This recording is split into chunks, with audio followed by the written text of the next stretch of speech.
Good morning students. आज मैं एक टॉपिक स्टार्ट करने वाला हूं विश्व इतिहास वर्ल्ड हिस्ट्री का। रेनेसा पुनर्जागरण। डायरेक्टली ये जीएस पेपर 1 के लिए तो उतना इम्पोर्टेंट नहीं है, लेकिन फिर भी ओवरऑल वर्ल्ड हिस्ट्री का ये बेसिक पहला चैप्टर है। और मैंने पहली क्लास में ही बताया था कि ये वर्ल्ड हिस्ट्री के जो टॉपिक्स हैं वो इंटरलिंक्ड हैं, अंतर संबंधित हैं।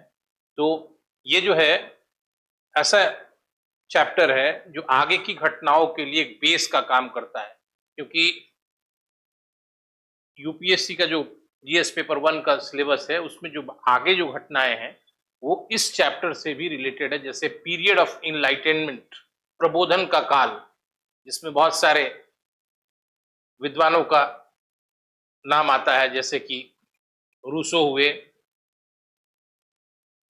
रूसो के अतिरिक्त और भी विद्वान हैं जिसमें जिनकी फिलॉसफी प्रबोधन काल के लिए बहुत इंपॉर्टेंट है। और प्रबोधन काल का जो विचार है उन विद्वानों ने जो दिया है, तो बिना अवेकनिंग के, बिना खुलापन के वो विचार नहीं आ पाएंगे। और उसके लिए समाज का, उस राज्य का खुलापन, ओपननेस बहुत जरूरी है, तभी वो विचार ऐसे आ सकते हैं। ठीक है, तो ये जो पुनर्जागरण है इस पर हम विचार करते हैं आज। क्योंकि क्लास बहुत ज्यादा लंबा नहीं होता तो बाकी टॉपिक्स पे बात करने से ज्यादा अच्छा रहेगा। इस टॉपिक पे हम लोग कॉन्सेंट्रेट करें, एकाग्र करें। तो पहला जो क्वेश्चन है, पहला जो प्रश्न है कि व्हाट इज रेनेसा, पुनर्जागरण क्या है। तो पुनर्जागरण क्या है इसके बारे में आपको जानना जरूरी है। पुनर्जागरण के विषय में बहुत सारी बातें बताई गई है, लेकिन पुनर्जागरण एक बौद्धिक आंदोलन है, इंटेलेक्चुअल मूवमेंट है, और जिसकी शुरुआत एकाएक नहीं हो गई थी, बल्कि उस आंदोलन की शुरुआत के लिए पृष्ठभूमि का निर्माण हुआ था। नहीं तो बगैर पृष्ठभूमि के, बगैर बैकड्रॉप के, बैकग्राउंड के ये आंदोलन नहीं हो पाता। आंदोलन क्या कहेंगे, इसको बौद्धिक आंदोलन कहेंगे। और ये कोई राजनीतिक आंदोलन नहीं था, कोई धार्मिक आंदोलन नहीं था, ये एक बौद्धिक आंदोलन था और एक मनोदशा परिवर्तन का ये आंदोलन था। यानी जो मेंटालिटी आपकी थी उसमें चेंज आया, ग्रेजुअली आया। और ये क्यों आया, इसके लिए एक सॉलिड बैकग्राउंड है, एक पृष्ठभूमि है। तो पुनर्जागरण क्या है? पुनर्जागरण उन सभी सांस्कृतिक प्रक्रियाओं का परिणाम है जो यूरोप में शुरू हुआ, स्पेशली इटली में शुरू हुआ। और इसकी शुरुआत एकाएक नहीं हो गई थी, बल्कि ऐसा माना जाता है कि उन सांस्कृतिक प्रक्रियाओं की शुरुआत कैरोलिंगियन पुनर्जागरण से ही मानी जाती है यूरोप में। उसके बाद ओटिनियन पुनर्जागरण हुआ और इसी का क्लाइमेक्स पुनर्जागरण के रूप में इटली में दिखाई पड़ा। और ऐसा कहा जाता है कि 14वीं शताब्दी में जो परिवर्तन की प्रक्रिया कला विज्ञान के अंतर्गत इटली में प्रारंभ हुई, वो 15वीं शताब्दी में ऑल्पस पर्वत को पार करके 16वीं शताब्दी में संपूर्ण यूरोप में फैल गई। और यूरोप जो है मध्य युग से सीधे आधुनिक युग में आ गया। यानी मध्य युग जो था इस मायने में, यानी जो आधुनिक युग था उसकी अपेक्षा एक डार्क एज था, एक अंधकार युग था। और लोगों की मनोदशा बदल गई। लोग अपने जीवन, अपने दर्शन, अपने विज्ञान और अपने कला के क्षेत्र में बिल्कुल एक नई सोच, एक नए आदर्श की स्थापना किए, एक नई सोच रखे। और परंपरागत मान्यताओं के प्रति उनका मोह खत्म हो गया, क्योंकि उनके भीतर एक अवेकनिंग आई, एक जागृति आई। ऐसा भी कहा जाता है कि पुनर्जागरण जो है एक धर्मनिरपेक्ष, जिज्ञासु और आत्मनिर्भर मनोभाव का पुनर्जन्म था, जो कि प्राचीन जीवन और सभ्यता का लक्षण था। उसी का यह पुनर्जन्म। वैसे भी पुनर्जागरण का शाब्दिक अर्थ फिर से जागना। फिर से जागने का मतलब ये जो विशेषताएं थी ये परंपरागत यूरोप में थी, प्राचीन यूनान और रोम की जो सभ्यता थी उसमें यही मूल्य थी। लेकिन आगे चलकर इन मूल्यों का लोप हो गया, ये मूल्य धूमिल हो गए और धर्म, समाज, राजनीति जो यूरोप का था मध्य युग में, वो विकृति से ग्रसित हो गया और लोगों का स्वतंत्र चिंतन खत्म हो गया। लोग हर समस्या का समाधान ईसाई धर्म और बाइबल से समझने लगे। स्वतंत्र चिंतन मनन को भी वैध कर दिया गया धर्म के ठेकेदारों द्वारा। धर्म के ठेकेदार कौन थे? ईसाई पादरी थे, जो धर्म की गलत व्याख्या करके यूरोप को मध्य युग के अंधकार ग्रस्त वातावरण में ले गए और लोगों की जो मौलिक सोच, मौलिक चिंतन थी, वो समाप्त हो गई। इसलिए पुनर्जागरण नाम इसका इसलिए है कि इसका तात्पर्य होता है फिर से जागना। लोगों ने जब अपनी समाज, अपने धर्म, अपने राजनीति की परीक्षा करनी शुरू की, देखनी शुरू की, अवलोकन करना शुरू किया, तो उनको ऐसा लगा कि वो एक जकड़े हुए, पिछड़े और बर्बर जीवन दर्शन को अंगीकार किए हुए हैं और इस जीवन दर्शन को वो तुरंत हटाने लगे और उनकी सोच एक नई स्थिति पर आ गई और यही सोच पुनर्जागरण कहलाता है। तो पुनर्जागरण क्या है? पुनर्जागरण एक बौद्धिक आंदोलन है जिसकी शुरुआत 14वीं शताब्दी से इटली में मानी जाती है, जो 15वीं शताब्दी में आल्प्स पर्वत पार करके संपूर्ण यूरोप में 16वीं शताब्दी में फैल गई। और इसी पुनर्जागरण के कारण यूरोप जो है मध्य युग से निकलकर आधुनिक युग में प्रवेश कर गया। और ये चैप्टर इसलिए इंपॉर्टेंट है, हम आपको बताए हैं कि इसी से आगे आप देखेंगे प्रबोधन एक पीरियड जो पढ़ना है, ये जो विचारधारा, ये जो धारा यहां से चली पुनर्जागरण से, उन्होंने विश्व इतिहास की कई घटनाओं को प्रभावित किया और इसी विचारधारा से आगे चल के कई घटनाएं हुई। यदि मध्य युग से आधुनिक युग में यूरोप या विश्व प्रवेश नहीं करता तो आगे की घटनाएं होती या नहीं होती, इस पर संदेह किया जा सकता है। तो अभी हम आते हैं कि पुनर्जागरण क्यों हुआ, ऐसी कौन सी परिस्थितियां थी जिसके कारण पुनर्जागरण इस समय हुआ, क्या क्या घटनाएं हुई जिसके कारण पुनर्जागरण ने इसी समय अपना आकार लेना शुरू किया। ठीक है, तो फिर से बता देते हैं आपको कि पुनर्जागरण क्या है। पुनर्जागरण का शाब्दिक अर्थ है फिर से जगना, लेकिन पुनर्जागरण के बारे में आप जान लीजिए कि पुनर्जागरण एक बौद्धिक आंदोलन है। पुनर्जागरण न कोई धार्मिक आंदोलन है, न कोई राजनीतिक आंदोलन है, बल्कि ये बौद्धिक आंदोलन है जो इटली से प्रारंभ हुआ और फिर संपूर्ण यूरोप में फैल गया। और ये एक मनोदशा परिवर्तन का आंदोलन था। जो लोगों की मनोदशा थी, मानसिकता थी मध्य युग में, उसको लोग तुरंत बदल दिए। इस आंदोलन के कारण लोगों ने सूक्ष्मावलोकन करना शुरू किया अपने धर्म, अपने समाज, अपने राजनीति, ठीक है, अपने साहित्य, अपने कला, और उसके बाद बिल्कुल उन्होंने परिवर्तित मानसिकता का परिचय दिया और हर क्षेत्र में उन्होंने नए नए मापदंड, नए नए आदर्श, नए नए मूल्य तय किए।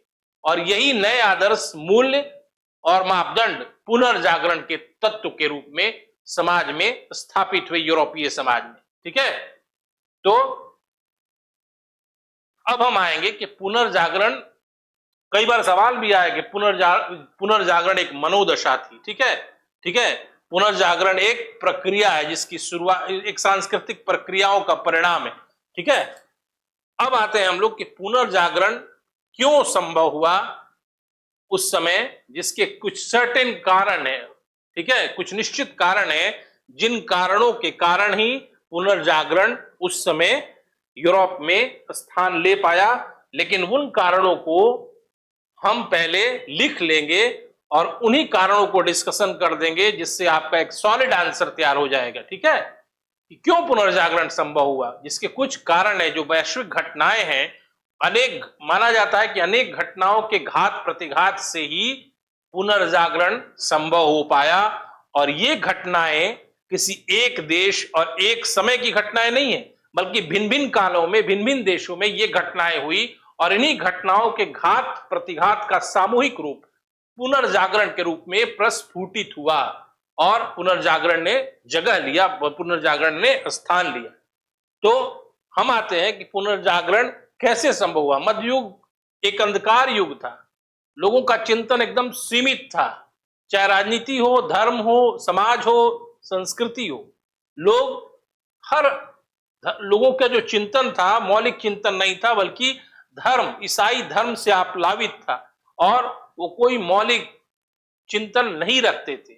सारे समस्याओं का समाधान लोग चर्च और ईसाई धर्म में मानते थे और किसी भी समस्या को समाधान के लिए उनका अपना मौलिक समाधान नहीं होता था। उनका मतलब रहते थे वो जीवित प्राणी के तौर पे, लेकिन इस लोक से अधिक उनको परलोक की चिंता होती थी। ऐसा क्यों हुआ था? लोगों की मानसिकता ऐसा क्यों हो गई थी? क्योंकि तत्कालीन पादरी वर्ग ने लोगों पर, शासकों के साथ गठजोड़ किया पादरी वर्ग ने, और सुविधाभोगी वर्ग था और लोगों को धर्म के नाम पर पाखंडों से मानसिकता को भर दिया था और बदले में कुछ निर्योग्यताएं भी लगा दी थी, रिस्ट्रिक्शंस भी लगा दिए थे कि स्वतंत्र कोई आदमी अध्ययन, धार्मिक पुस्तकों का अध्ययन नहीं कर सकता था, ना कोई धर्म के विषय में कुछ बोल सकता था। एक हैबॉक, एक डर बना दिए थे और लोग अपने जीवन को ढो रहे थे। ऐसा भी माना जाता है कि पुनर्जागरण से पहले यूरोपीय समाज असमानता, धार्मिक बोझ और शोषण तीनों ही विशेषताओं को रखा था और जीवन को आम आदमी ढो रहा था। क्योंकि ये तीन मध्ययुग में, मध्ययुग के यूरोप में ये तीनों चीज प्रमुखता से दिखाई पड़ती है। पहला धार्मिक बोझ यानी ईसाइयत का बोझ, दूसरा शोषण, मैंने फ्रांस की क्रांति में भी बताया, विशेषाधिकार युक्त वर्ग और अधिकार विहीन वर्ग, तीसरा असमानता, धार्मिक बोझ और असमानता और आर्थिक शोषण। इन तीनों को यूरोप में देखा जा सकता है पूरे मध्य युग में। लेकिन उत्तर मध्यकाल में, जब मध्यकाल एंड की ओर आ रहा था, तो ऐसी प्रक्रियाएं शुरू हो गई कि पुनर्जागरण घटित हुआ और लोगों का चिंतन, लोगों का सोच, लोगों का जीवन के प्रति जो आस्था थी वो बदल गई और फिर बिल्कुल नए सिरे से, नए मापदंडों के साथ, नए आदर्शों के साथ, नए मूल्यों के साथ उन्होंने धर्म, समाज, राजनीति सबकी परीक्षा करनी शुरू की और स्थापित किया नए नए मूल्य, नए नए आदर्श, नए नए मापदंड। तो अब आते हैं हम ये कि ये पुनर्जागरण के क्या कारण थे या पुनर्जागरण की पृष्ठभूमि क्या थी। ठीक है, बाद में ये जो विचारधारा यहां से निकली है पुनर्जागरण से, यही बाद में आगे प्रबोधन काल के लिए भी इंपॉर्टेंट है, क्योंकि स्वतंत्र चिंतन और मौलिक चिंतन प्रारंभ हुआ और प्रबोधन काल में कई विद्वानों का रेफरेंस आएगा, जैसे रूसो है, मॉन्टेस्क्यू है, वोल्टेयर है, जिन्होंने यूरोपीय समाज को एक नया संदेश दिया, नए नए विचार दिए। ठीक है, कांट है, कांट का नैतिक संकल्प की अवधारणा कांट की है, वो भी पढ़ना यूपीएससी में। फिलहाल अभी हम ये देखते हैं कि पुनर्जागरण क्यों हुआ, पुनर्जागरण के लिए क्या परिस्थितियां उत्तरदायी थी जिससे यूरोपीय समाज में पुनर्जागरण हुआ। इसको पॉइंट वाइज डिस्कस कर लेना बहुत इंपॉर्टेंट है। तो सबसे पहले हम देखेंगे, पॉइंट लिखेंगे और एक एक पॉइंट का डिस्कशन कर देंगे, तभी आप लिख पाएंगे। नहीं तो पॉइंट क्या होते हैं, रियलिटी में क्या होता है कि पॉइंट आपका स्कैटर्ड हो जाएगा, बिखर जाएगा, याद नहीं रहता है पॉइंट। पॉइंट वाइज क्या होता है कि आपका समराइज आंसर भी होगा और आपके दिमाग में भी समराइज आंसर होगा। नहीं तो लेखन जो हमारा है बिखरता है और कॉम्पैक्ट लेखन नहीं हो पाता है। इसीलिए पॉइंट मैं पहले लिखता हूं ताकि पॉइंट वाइज डिस्कशन करने से आपके दिमाग में एक चित्र, एक खाका स्पष्ट रूप से उभर जाएगा। पहला पॉइंट देखते हैं क्या है, कॉजेज ऑफ रेनेसा।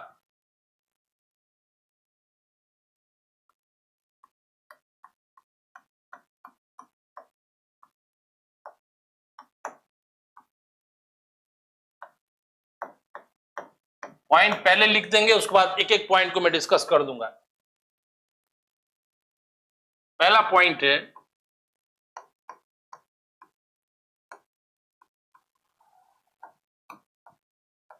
धर्म युद्ध।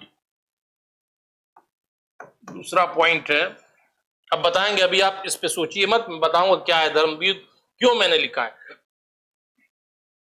धर्मयुद्ध।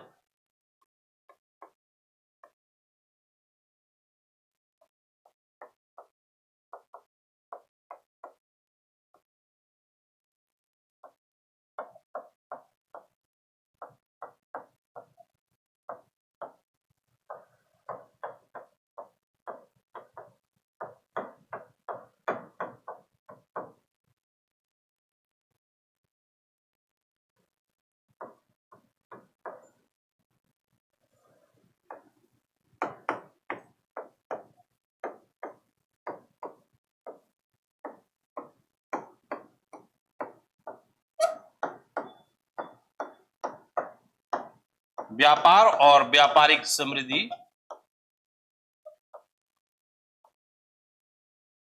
चौथा है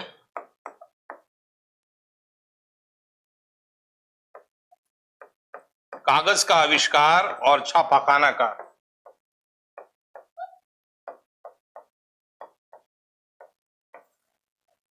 पांचवा है सामंतवाद का पतन।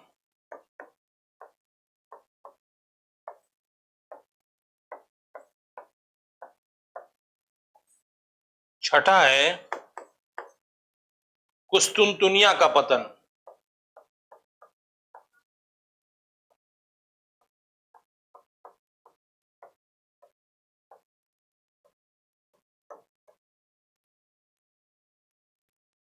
सातवां है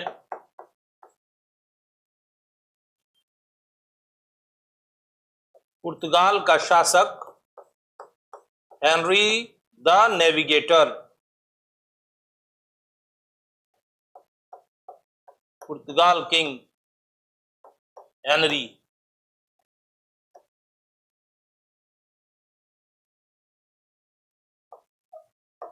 आठवां है स्कॉलिस्टिक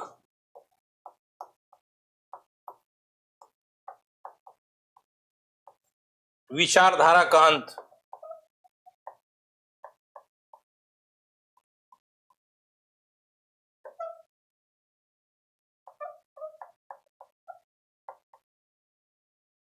नाइन्थ है मानववादी लेखक या विचारक, मानववादी विचारकों का प्रभाव।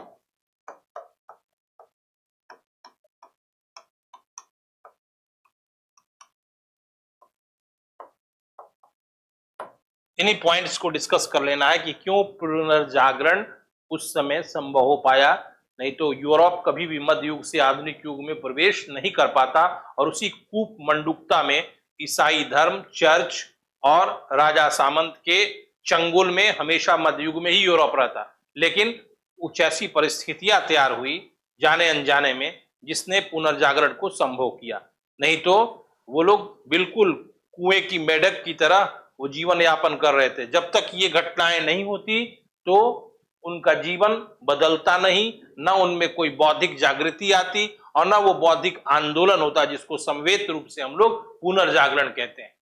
यानी पुनर्जागरण के लिए ये सारे पॉइंट्स जो थे, आधार भूमि, बैकड्रॉप, पृष्ठभूमि, बैकग्राउंड का काम किए, जिसके कारण ही यूरोप में पुनर्जागरण की शुरुआत हुई। ठीक है, तो आप एक एक पॉइंट पर हम डिस्कस करते हैं। पहला पॉइंट मैंने लिखा है धर्म युद्ध। धर्म युद्ध जेरूसलम के कब्जे के लिए ईसाइयों और सल्जुक तुर्कों के बीच एक लंबा युद्ध चला। कुल 8 युद्ध लड़े गए। इसको कहते हैं क्रूसेड्स या धर्म युद्ध। पवित्र मानते थे सल्जुक तुर्क भी और ईसाई भी जेरूसलम पर कब्जा करने के लिए। इन्होंने लगातार 1095 से 1290 ईस्वी तक लगातार युद्ध लड़े, जिसमें कुल 8 युद्ध हुए। इस युद्ध का सबसे बड़ा परिणाम यह हुआ कि ईसाई समाज यानी कि यूरोपीय लोग पहली बार इस बात से रूबरू हुए कि पूर्वी देशों की सभ्यता और विज्ञान उनके देश से, उनके महादेश से कहीं अधिक विकसित है। क्योंकि युद्धों के दौरान नए नए संपर्क हुए, नए नए विचारों का पता चला और उनको ऐसा लगा कि पूर्वी देश के लोग सभ्यता और संस्कृति में हमसे कहीं आगे हैं। युद्ध के दौरान नए क्षेत्रों में उनका जाना हुआ, नए लोगों से इंटरेक्शन हुआ, वार्ता हुई और उनके विद्वता को देखकर ये लोग प्रभावित हुए। तो उनके भीतर एक अपनी सभ्यता, अपनी संस्कृति, ज्ञान विज्ञान के प्रति सूक्ष्म, क्या कहते हैं उसको, सूक्ष्म दृष्टि से समीक्षा करने की भावना जागृत हुई, क्योंकि उस समय पूर्वी देशों का विज्ञान, साहित्य, कला और दर्शन काफी विकसित था।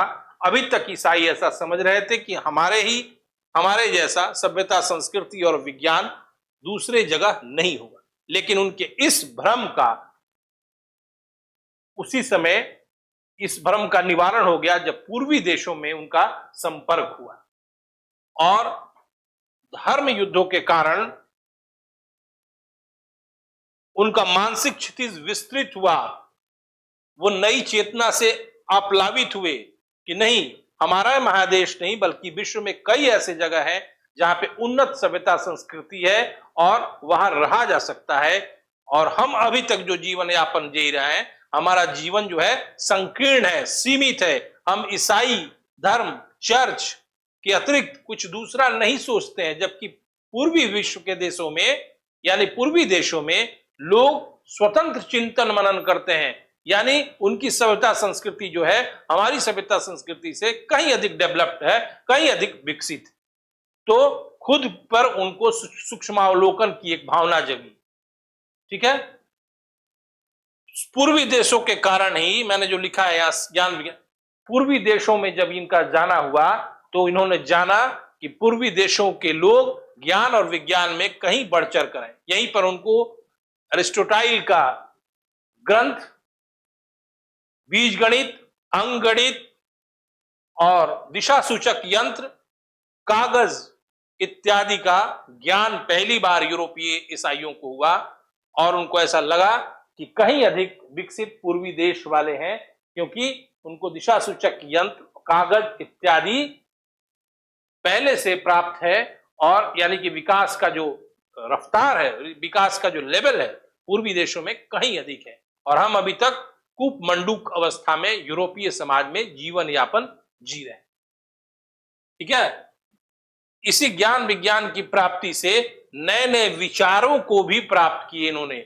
समाज के संबंध में जो विचार थे, धर्म के संबंध में जो विचार थे, राजनीति के संबंध में जो विचार थे, कला और विज्ञान के संबंध में भी जो नए विचार थे पूर्वी देशों में, उनको उन विचारों को इन्होंने अंगीकार किया ईसाई समाज में। ठीक है, उन विचारों को इन्होंने आत्मार्पित किया, यानी आत्मसात किया। ठीक है, तीसरा पॉइंट मैंने लिखा है व्यापार और व्यापारिक समृद्धि। ऐसा माना जाता है कि पैसा में बहुत ताकत होता है। आम बोलचाल की भाषा में, जब तक आप वेल्दी नहीं रहेंगे तो जीवन के दूसरे क्षेत्रों की तरफ आपका कभी भी मूवमेंट नहीं होगा, ऐसा माना जाता है। जो आम आदमी है, जो खाता कमाता है, वो सिर्फ अपने जीवन यापन को चलाने तक ही अपने आप को सीमित रखता है। भले उसकी रुचि किसी और क्षेत्र में हो, कला में हो, साहित्य में हो, लेकिन वो अपने आप को उस क्षेत्र में जाने से बचाता है।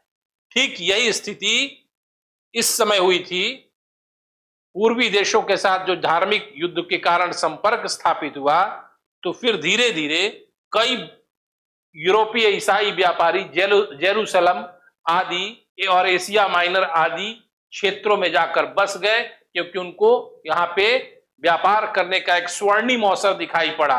और बसने के उपरांत क्या हुआ कि वहां से व्यापार होने लगा और ये व्यापार कुछ ज्यादा ही अच्छा व्यापार होने लगा और व्यापार के कारण यूरोपीय समाज में एक नई समृद्धि आई, धन की प्राप्ति हुई और व्यापारी वर्ग का उत्थान हुआ।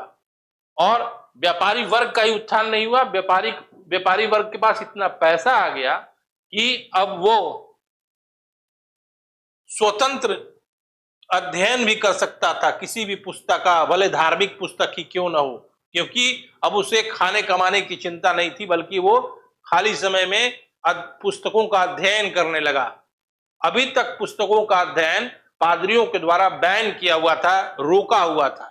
लेकिन जैसे इन्हें धन की प्राप्ति हो, इन्होंने पुस्तकों को पढ़ना शुरू किया और वास्तविक सत्य क्या है इसका उन्हें संज्ञान हुआ व्यापारियों को। इससे क्या हुआ कि उनकी मानसिक क्षितिज बिल्कुल विस्तृत हो गई और उनको ऐसा लगा कि ये पादरी धार्मिक ठेकेदार जो हैं हमारे हमारे मन में भ्रम पैदा किए हैं और झूठा धार्मिक व्याख्या देते हैं, जबकि वास्तविक धर्म क्या है इसका संज्ञान होने लगा। दूसरा फायदा क्या हुआ, व्यापार और व्यापारिक समृद्धि से नए नए नगरों की स्थापना हुई, जैसे वेनिस, मिलान, फ्लोरेंस, ग्यूटेनबर्ग।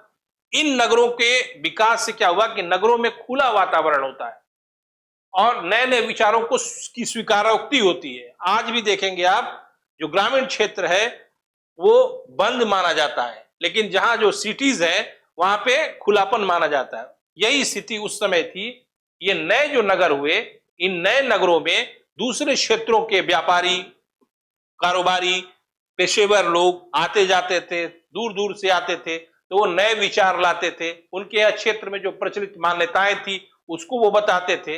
ये जो इंटरेक्शन हुआ ओरिजिनल उस नगर के निवासी और बाहरी लोगों से, तो लोगों का सोच जो है थोड़ा विस्तृत हुआ, जागृत हुआ। इन नए नगरों के वातावरण में खुलापन मिला, नए विचारों की स्वीकारोक्ति मिली और ये नगर एक सभ्यता संस्कृति के कॉस्मोपॉलिटन कल्चर के केंद्र बने, जैसे वेनिस, मिलान, ग्यूटेनबर्ग, ठीक है ना, आंग्लबर्ग। तीसरा फायदा क्या हुआ व्यापार से कि व्यापारियों ने पुस्तकों को पढ़ना शुरू किया, ये तो मैंने बता दिया है। और इससे बड़ा फायदा हुआ कि व्यापारियों की समृद्धि के कारण जब उनके पास इतना अधिक पैसा हो गया, इन्होंने कलाकारों, दस्तकारों, साहित्यकारों को संरक्षण देना भी शुरू किया। यानी एक्स्ट्रा पैसा जो था उन्होंने पैट्रोनाइज करना शुरू किया, पैट्रोनेज देना शुरू किया कलाकारों को, विद्वानों को, ठीक है। इससे क्या हुआ कि जो विधाएं थी जो दब गई थी मध्यकाल में, नए नए कलाकार, दस्तकार, साहित्यकार उन्होंने अपना कृति रचना शुरू किया और कला, विज्ञान, साहित्य में नई नई रचनाएं उभरनी शुरू हो गई। शहरों से ही प्रगतिशील जीवन दृष्टि का संज्ञान हुआ ईसाई समाज को कि जीवन को कैसे प्रगतिशीलता के साथ जिया जाए, ये बात का संज्ञान हुआ जो कि मध्य युग में समाप्त सा हो गया था। मध्य युग में लोग सिर्फ ईसाई धर्म, चर्च, राजा, बस इतना ही तक जीवन सीमित था।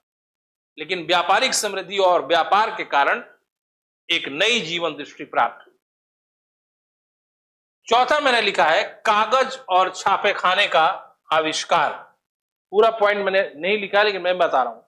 कागज और छापाखाना ये बहुत इंपॉर्टेंट रोल अदा किया ये पुनर्जागरण के काल में, क्योंकि कागज का सबसे पहले आविष्कार चीन में हुआ था। चीन से अरबों ने कागज बनाने का तरीका सीखा, फिर अरबों से स्पेन के द्वारा पूरे संपूर्ण यूरोप में कागज बनना शुरू हो गया। इटली, जर्मनी इत्यादि में कागज अच्छे से बनाना शुरू हो गया। कागज के आविष्कार से क्या हुआ, कागज के आविष्कार के बाद छापाखाना के आविष्कार से क्या हुआ कि 15वीं शताब्दी के मध्य में जॉन ग्यूटेनबर्ग नामक एक व्यक्ति ने टाइप मशीन का आविष्कार किया। ठीक है, मुद्रण यंत्र जिसको कहा जाता है, टाइप मशीन का आविष्कार किया और इसका तुरंत परिणाम दिखाई पड़ा कागज और मुद्रण यंत्र का कि 50 वर्षों के अंदर ही पुस्तकों की संख्या 90 लाख हो गई और पुस्तकों को पढ़ने वाले भी अब पुस्तकें पढ़कर वास्तविक सच्चाई जानने लगे, चाहे धर्म हो या राजनीति हो। पहले क्या था कि पादरी जो थे यूरोपीय समाज को गुमराह करते थे कि पुस्तकों में ऐसा लिखा है। जब पुस्तकें आसानी से उपलब्ध हो गई तो लोगों ने पुस्तकों को पढ़ना शुरू किया। तो जब पुस्तक पढ़ा तो उनकी मानसिक क्षितिज और विस्तृत हुई, उनको वास्तविक रियलिटी, यथार्थवादी धर्म, समाज, राजनीति के बारे में पता चला और उन्होंने पादरियों द्वारा आरोपित मध्ययुगीन जीवन शैली के प्रति एक विरोध भाव व्यक्त करना शुरू किया और नई जीवन दृष्टि, नया जीवन दर्शन अंगीकार करने के लिए वो मानसिक तौर पे तैयार हो गए। ये कागज और छापखाना ने एक क्रांतिकारी भूमिका का निर्वाह किया था। कागज उपलब्ध होने से और प्रिंटिंग प्रेस से अब पुस्तकें बाजारों में उपलब्ध हो गई और कोई भी व्यक्ति जो स्वतंत्र अध्ययन का हिमायती हो वो पुस्तकें लेकर पढ़ सकता था और वास्तविक धार्मिक स्थिति और धर्म के तत्वों की व्याख्या, राजनीति के तत्वों की व्याख्या के बारे में जानकारी ले सकता था। इसने भी लोगों के मानसिक क्षितिज को बौद्धिक क्रांति के लिए उत्प्रेरित किया। अगला मैंने लिखा है सामंतवाद का पतन। उत्तर मध्यकाल माना जाता है, यानी मध्यकाल के एंड में, end of middle age, feudalism का, सामंतवाद का, डिक्लाइन ऑफ फ्यूडलिज्म माना जाता है उत्तर मध्यकाल। सामंतवाद का पतन शुरू हो गया। ठीक है, सामंतवाद है क्या? तो सामंतवाद को कहा जाता है कि यह कृषि पर आधारित मध्यकालीन पूंजीवाद था। आर्थिक दृष्टि से सामंतवाद कृषि पर आधारित, एग्रीकल्चर बेस्ड था और ये मेडिवल कैपिटलिज्म था। कृषि पर आधारित, आर्थिक दृष्टि से सामंतवाद कृषि पर आधारित मध्यकालीन पूंजीवाद था। ठीक है, और राजनीतिक दृष्टि से सामंतवाद मध्यकालीन शासन एक ऐसी शासन प्रणाली थी, मध्यकालीन एक ऐसी शासन प्रणाली थी जिसमें जागीरदार उन अधिकारों का प्रयोग करते थे जो पहले राजा करते थे।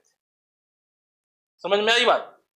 आर्थिक दृष्टि से सामंतवाद कृषि पर आधारित मध्यकालीन पूंजीवाद और राजनीतिक दृष्टि से सामंतवाद मध्यकालीन शासन प्रणाली थी जिसमें बड़े जागीरदार उन अधिकारों का प्रयोग करते थे जो पहले राजा करते थे। और सामाजिक दृष्टि से सामंतवाद क्या था? संरक्षण, विषमता मतलब डिस्क्रिमिनेशन, पैट्रोनेज, ठीक है, और अधीन कृषक वर्ग सामाजिक दृष्टि से था। यानी सामाजिक दृष्टि से सामंतवाद में क्या था कि कुछ लोगों को संरक्षण प्राप्त था और कृषि करने वाले जो लोग थे, किसान, वो अधीन थे। ठीक है, और जागीर प्रथा भी विद्यमान था, जागीर था लोगों को। मार्क ब्लॉक ने फ्यूडल सोसाइटी नामक पुस्तक में लिखा है कि सामंतवाद जो है वो संरक्षण और विषमता का द्योतक है। ठीक है, मार्क ब्लॉक ने फ्यूडल सोसाइटी में सर। खैर इतना डिटेल में हम नहीं जाएंगे, हम सीधे आते हैं सामंतवाद के पतन से क्या फायदा। 8वीं 9वीं शताब्दी में सामंतवाद को स्वीकार किया गया था समय की जरूरत के हिसाब से, लेकिन 13वीं शताब्दी में उसको हटाया भी गया, वो भी वक्त की जरूरत थी। तो सामंतवाद के पतन से सबसे बड़ा फायदा क्या हुआ कि राष्ट्रीय राजतंत्रों का विकास शुरू हुआ, जो आप बाद में देखते हैं पोलैंड, नॉर्वे, स्वीडन, ब्रिटेन, ये जो राष्ट्रीय राजतंत्र थे सामंतवाद के पतन से ही विकसित हुए। अगर सामंतवाद जमा रहता तो फिर राष्ट्रीय राजतंत्रों का स्वतंत्र विकास नहीं हो पाता। सामंतवाद के पतन से राजा अब सामंतों के चंगुल से मुक्त हुआ। हालांकि बाद तक उनको विशेष प्रिविलेज मिलता था सामंतों को, लेकिन वो एक तरह से वो शोकेस की तरह थे कोर्ट में राजा की। और सामंतवाद के पतन से क्या हुआ कि यूरोपीय राजनीति में मिडिल क्लास को वैल्यू मिलना शुरू हुआ, मध्य वर्ग को मिलना शुरू हुआ। और ऐसा कहा जाता है कि राजा, सामंत और मिडिल क्लास, मध्य वर्ग के त्रिकोण में आगे चलकर सामंत अकेला पड़ गया और बाद में मिडिल क्लास के भी राजा के साथ भी राजा का अंतर विरोध हुआ, जैसा कि फ्रेंच रिवॉल्यूशन में हमने देखा है। लेकिन माना जाता है कि फिर मिडिल क्लास ही राजा का एक तरह से राइज करने में, राजा के राइज करने में बहुत बड़ा भूमिका निभाया। सामंतवाद के पतन से समाज खुला हो गया, क्योंकि सामंतवाद को एक बंद समाज का एग्जाम्पल माना जाता है। खुले समाज में कोई भी नई प्रक्रिया, नए आविष्कार या नए जीवन दर्शन को आगे बढ़ाना बहुत आसान होता है। यदि सामंतवाद का पतन नहीं होता तो फिर पुनर्जागरण की गतिविधियां कहां तक आगे पहुंचती, इस पे शंका रहता है। इसलिए सामंतवाद के पतन ने भी पुनर्जागरण के लाने में प्रमुख भूमिका का निर्वाह किया था। ठीक है, अगला पॉइंट लिखते हैं कुस्तुनतुनिया का पतन।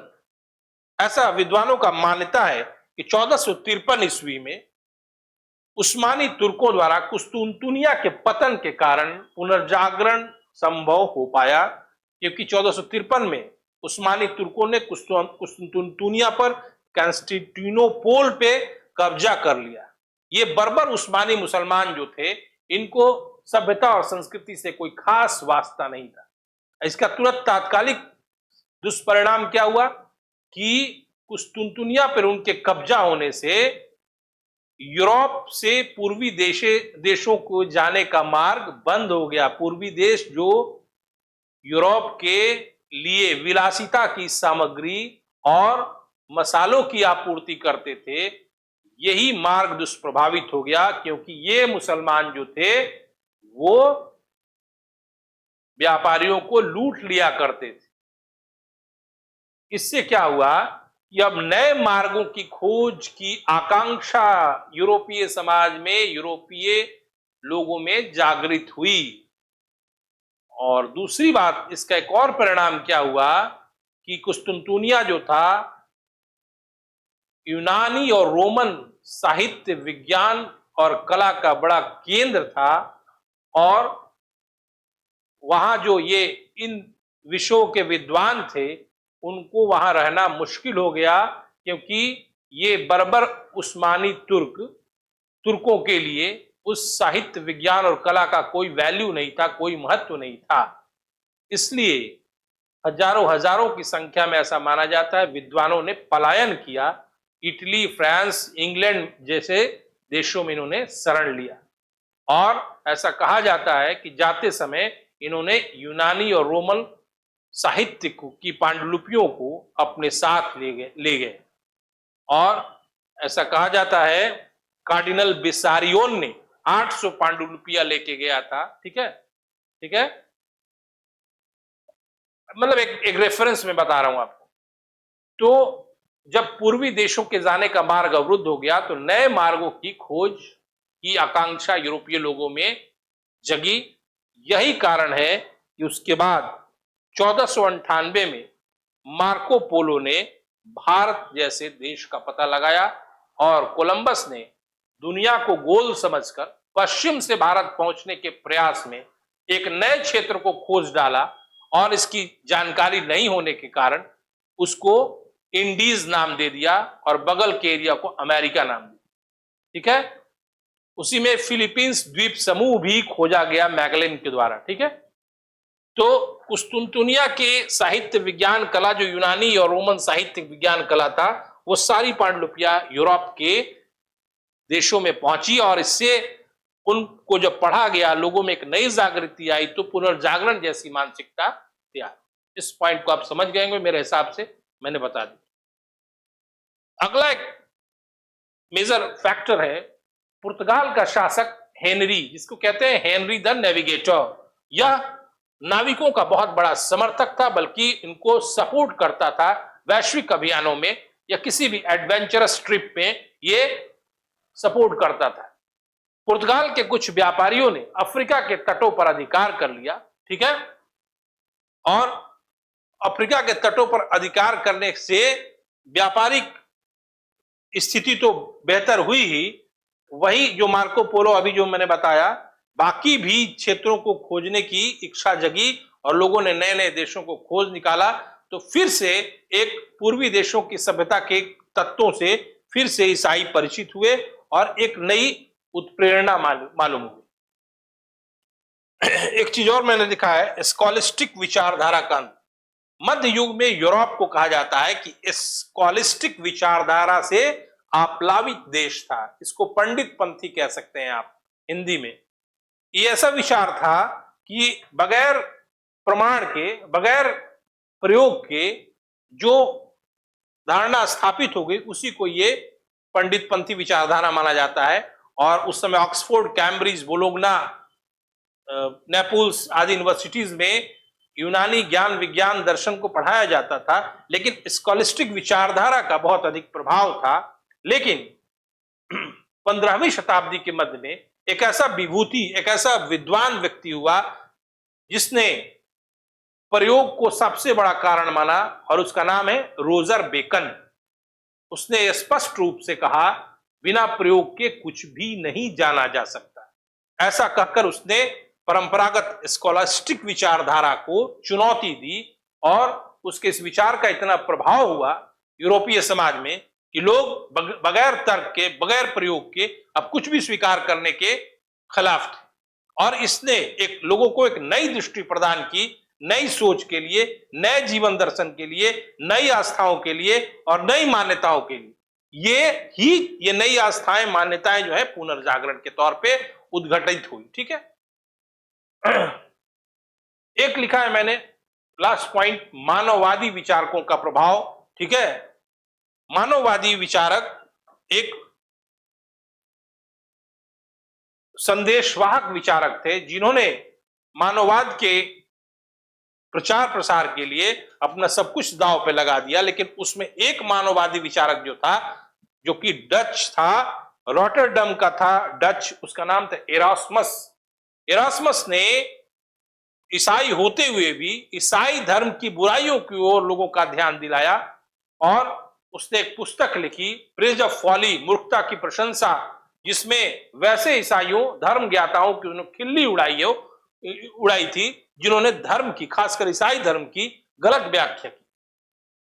और इसने ईसाई धर्म की बुराइयों के ऊपर लोगों की तरफ ध्यान दिलाया और इन सारे कारणों के मिले जुले प्रभाव से यूरोप में वो मानसिक दशा तैयार हो गई, लोगों की वो मानसिक स्थिति तैयार हो गई कि उन्होंने अपने आप को बौद्धिक आंदोलन के लिए तैयार कर लिया और पुनर्जागरण इसी बौद्धिक आंदोलन का नाम है।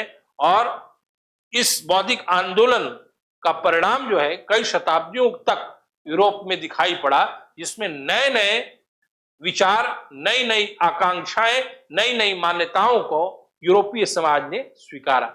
तो इन्हीं सारे कारणों ने, कॉजेज ने पुनर्जागरण के लिए एक वृहद, एक व्यापक पृष्ठभूमि का निर्माण किया, तभी पुनर्जागरण हो पाया। अगर ये घटनाएं नहीं होती तो ऐसे अकस्मात पुनर्जागरण नहीं हो जाता। ऐसे भी आप जानिए, पुनर्जागरण एक सांस्कृतिक प्रक्रिया का चरमोत्कर्ष से परिणाम है, जिसकी शुरुआत कैरोलिंगियन पुनर्जागरण से हुई थी, फिर उसके बाद ओटोनियन पुनर्जागरण आया और तब उसका क्लाइमेक्स इटली से शुरू हुआ 14वीं शताब्दी में, जो 15वीं शताब्दी में आल्प्स पर्वत पार करके 16वीं शताब्दी में पूरे यूरोप में फैल। दैट्स ऑल, इतना काफी है। फिर मिलते हैं अगली क्लास में।